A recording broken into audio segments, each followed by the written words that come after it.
गिरीश नरेश परेश महेश विलेशय भूषण भो साम्ब सदाशिव शम्भो शङ्कर शरणं मे तव चरणयुगम्।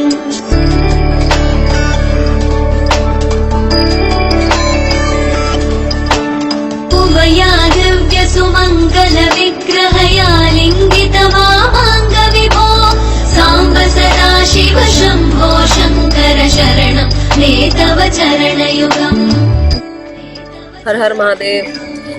महाकाल की नगरी, काल भैरव की नगरी उज्जैन में आप सभी का स्वागत है। मैं यहाँ पर आई हूँ क्योंकि कुंभ की चल रही है तैयारी और थोड़ा सा लैंड अलॉटमेंट का है मैटर, तो उसको देखने के लिए कि हमारे आश्रम को कहाँ जगह जो है अलॉट हुई है।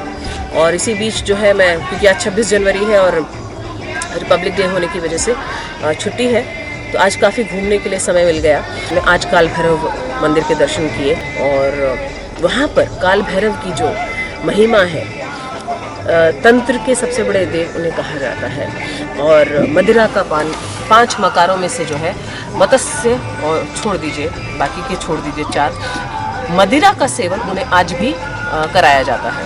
पहले के समय में, जब आज से बहुत समय पहले, 5 मकारों को महत्वता प्रदान थी और जितने नवनाथ हैं सिद्धि के लिए काल भैरव को इन्वोक करके और 5 मकारों में जितनी साधनाएं हैं तंत्र की, वो सब परफॉर्म किया करते थे। अब जो है क्योंकि कलयुग है तो इसकी वजह से वो साधनाएं अब बैन कह सकते हैं कि नहीं करनी चाहिए किसी भी मनुष्य को। तो उसमें से एक रह गई मदिरा, जो कि अवेलेबल है, इजीली अवेलेबल है, एवरीवन इज कंज्यूमिंग दैट। तो काल भैरव को वो मदिरा जो है अर्पण की जाती है और वो उसका सेवन करते हैं। ये प्रत्यक्ष रूप से, इसीलिए कहते हैं भगवान प्रत्यक्ष है हमारे सामने। कई बार हमें नजर नहीं आता या समझ नहीं आता या हम मानना नहीं चाहते। तो काल भैरव के मंदिर में दर्शन हुए, फिर हम गए गुफा काली, गुह्य काली माता के मंदिर में।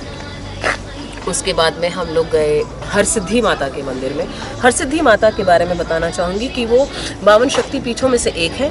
वहाँ पर माँ सती के जो अंग जहाँ अलग अलग जो गिरे थे, उनमें से कोहनी उनकी वहाँ पे गिरी थी। जैसा कि उनका नाम कहता है, हर सिद्धि, मतलब हर कार्य में सिद्धि प्राप्त होती है मात्र उनके दर्शन से। तो वो मंदिर हमने आज दर्शन किया, माता का आशीर्वाद प्राप्त किया।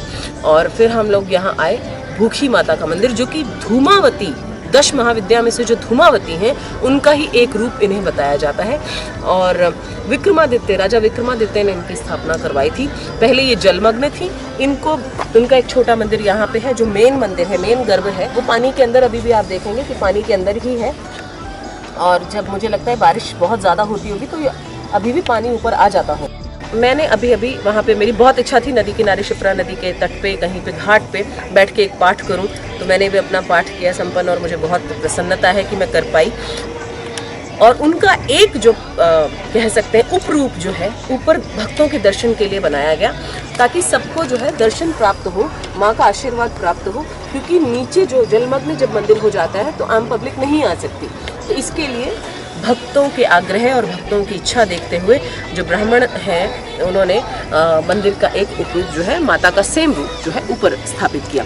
गुजरात में इन्हें मेलड़ी माता के नाम से भी जाना जाता है। धूमावती माता जैसा जैसे जिस जगह पर गई, उन्होंने उस रूप को ले लिया जहाँ पे जैसी आवश्यकता थी। अलग अलग जगहों पर जाते हैं तो वहाँ की मान्यताओं के अनुसार, परंपराओं के अनुसार हमें बहुत सारी चीज़ें पता चलती हैं। जैसे कि मुझे अभी तक मैंने 10 महाविद्या में स्टडी किया है, 10 महाविद्या को, तो उसमें मैंने धूमावती का जो रूप देखा है वो इस रूप से बिल्कुल अलग है। यहाँ आकर जो है बहुत अच्छा लग रहा है। सिंहस्थ की तैयारी हम होते हुए देख रहे हैं, 2016 में अप्रैल से शुरू होने वाला है। और देख रहे हैं कि किस तरह से सरकार इतने अच्छे से, प्रशासन इतने अच्छे से जुटा हुआ है और दुरुस्ती से सब कार्य किए जा रहे हैं, सफाई की जा रही है नदी की। हालांकि नदी का जो रूप है वो स्वरूप है, बहुत बड़ा है, विशाल है। नासिक का हमने कुंभ देखा था और यहाँ के कुंभ में बहुत फ़र्क है। और जगह भी यहाँ की जो है एकर्स में लैंड है यहाँ पे, और खुली जगह है। और उज्जैन में आप पैर रखो तभी आपके अंदर भक्ति का प्राकट्य हो जाता है। तो ये जगह जो है, आने आपको अवश्य आना चाहिए, आकर के ज़रूर विजिट करना चाहिए कुंभ के दौरान या अदरवाइज भी।